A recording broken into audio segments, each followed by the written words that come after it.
keeping quiet, but we finally have the new iPhone 12 revealed, news of mass production beginning, and some issues with the iPhone 12 display. Before we get into it though, please like the video if you're looking forward to the iPhone 12, and let me know in the comments what model you guys want the most.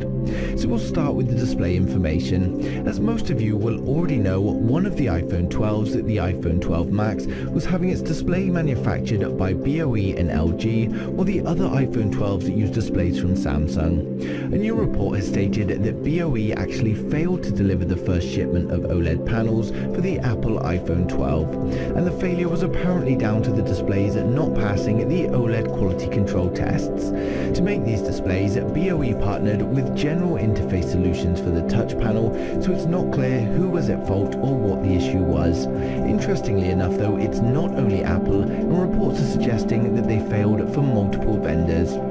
Now luckily for Apple fans, 80% of the iPhone 12 displays are being produced by Samsung Displays, and we also have LG. BOE do have time to fix things, but regardless, it shouldn't affect timing or price of the iPhone 12. On that note though, we already have news that the iPhone 12 is nearly finalized and ready to hit mass production. A report from DigiTimes has stated that Apple is actually finishing its second phase of final tests with mass production to begin shortly.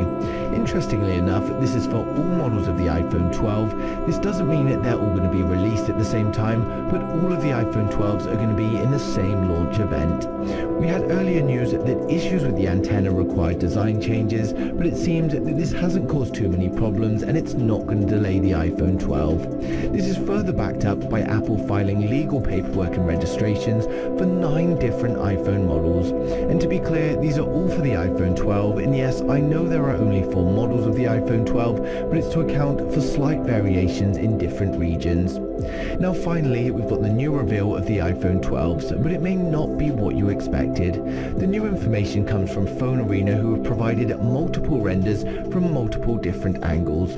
While it pretty much falls in line with everything else, you can see on the iPhone 12 Pro Max we have a rather large notch, which isn't what we're expecting. And on the smaller models we have a triple camera setup when we were actually expecting a dual. Now to be honest with you guys, Phone Arena provide us with a lot of lovely renders, but they quite often can be incorrect. That being said, it does also fit those 3D printed models we had from Mako Takara, but for the purpose of this video I'm going to lean more towards John Prosser's leak with the smaller notch on the iPhone 12, as John's sources have been very reliable so far, so there's not really any need to doubt him until we're shown otherwise. Now for those of you that want detailed specs for each device, we've already had all of the information for all 4 models of the iPhone 12. For my regular viewers, you guys have already seen this, so just skip to the next video, but if you're new here, then make sure you hit subscribe and we'll get right into it. So to start with, we've got the entry-level model of the Apple iPhone 12, and this is of course going to be called the iPhone 12. It's a 5.4-inch iPhone with an OLED Super Retina display from Samsung. Now it's important to note straight off the bat that Super Retina means absolutely nothing, so don't get too caught up on that. But it's going to be an OLED display at a resolution of 2340 by 1080, which gives us 475 pixels per inch, and it has an 8-bit color depth. While there have been rumors of all models having a 120Hz display, unfortunately this model is 60Hz only. It's going to be equipped with 4GB of RAM and a choice of 128 or 256 storage, and it's made of an aluminium body and of course uses the A14 Bionic with 5G support. The iPhone 12 comes with a dual camera setup on the rear, and it will of course be shipping with iOS 14. For those of you that want the iPhone 12 with 4GB of RAM and 128 storage, it's going to be launching at $649. If you want 4GB of RAM and 256 storage, it's $749.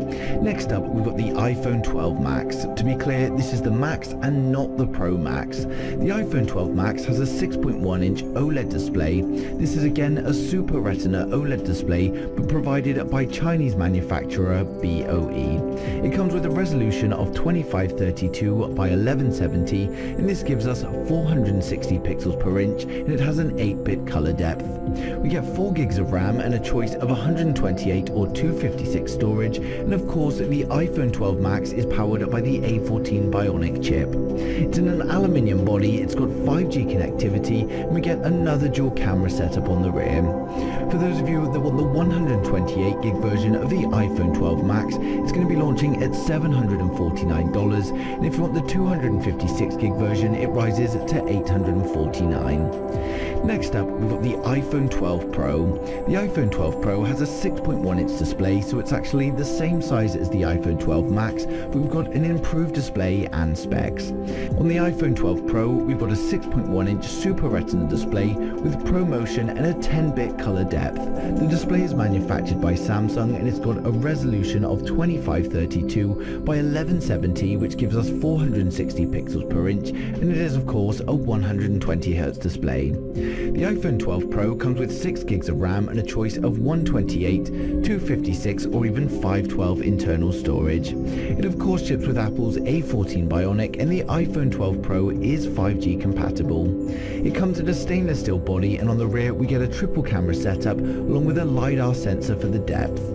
For the 128 gig iPhone 12 Pro, it's launching at $999. For 256 gigs, it's $1,099, and for those that want the 512 gig iPhone 12 Pro, it's $1,299. Last but not least, we have the iPhone 12 Pro Max. The iPhone 12 Pro Max comes with a 6.7-inch OLED display.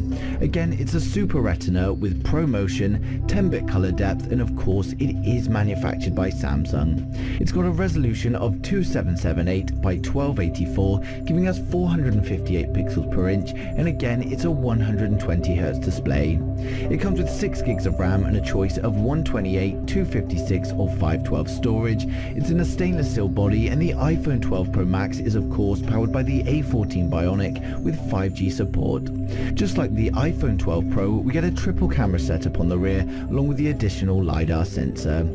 For those of you that want the 128 gig iPhone 12 Pro Max, it's launching at $1,099. If you want the 256 gig version, it's $1,199, and for those that want the most expensive in the range, the 512 gig iPhone 12 Pro Max, it's launching at a whopping $1,399. Of course, there's plenty more information on the Apple iPhone 12, so we're going to run through it all now. For my regular viewers, you guys would have already seen this, so just switch off now. But for anyone new here, make sure you hit that subscribe, and we're going to get right into it.